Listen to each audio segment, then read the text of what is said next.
Are you struggling with exporting functions in ReactJS while using Babel? You're not alone. Many developers face this challenge, and today, we're going to unravel the mystery behind it. I totally get it.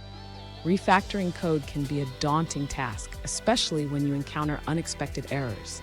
It can feel like you're hitting a wall, and that frustration is real. You're in the right place to find a solution.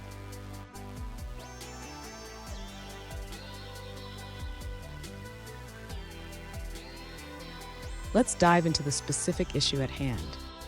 One user recently asked, "Why am I getting a syntax error when trying to export a function in React?"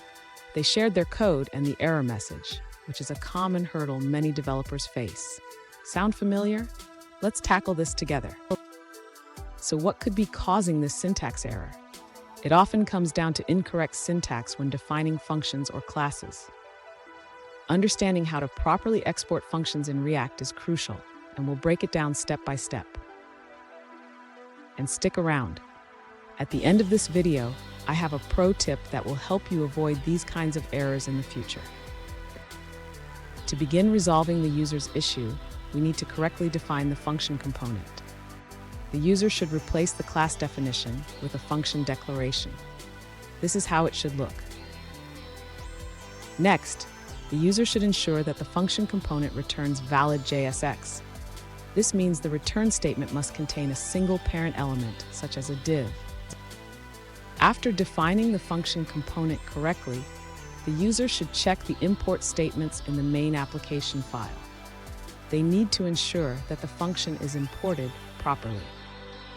Finally, the user should test the application to confirm that the changes have resolved the error. They can do this by running the application and checking for any syntax errors. Fun fact, did you know that React was developed by Facebook and is now one of the most popular libraries for building user interfaces? It's amazing how far we've come in web development. Now, let's look at the answers provided by other users. This user suggests that the issue arises from incorrectly writing functional components. They provide two examples.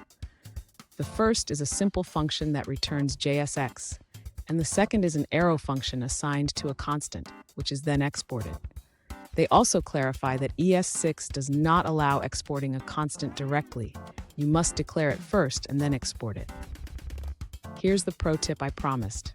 Always double-check your syntax when exporting functions. A small mistake can lead to big headaches, but with practice, you'll get the hang of it. And there you have it. You should now be able to export functions in React without any issues. Remember, practice makes perfect. If you found this video helpful, don't forget to subscribe for more tips and tricks.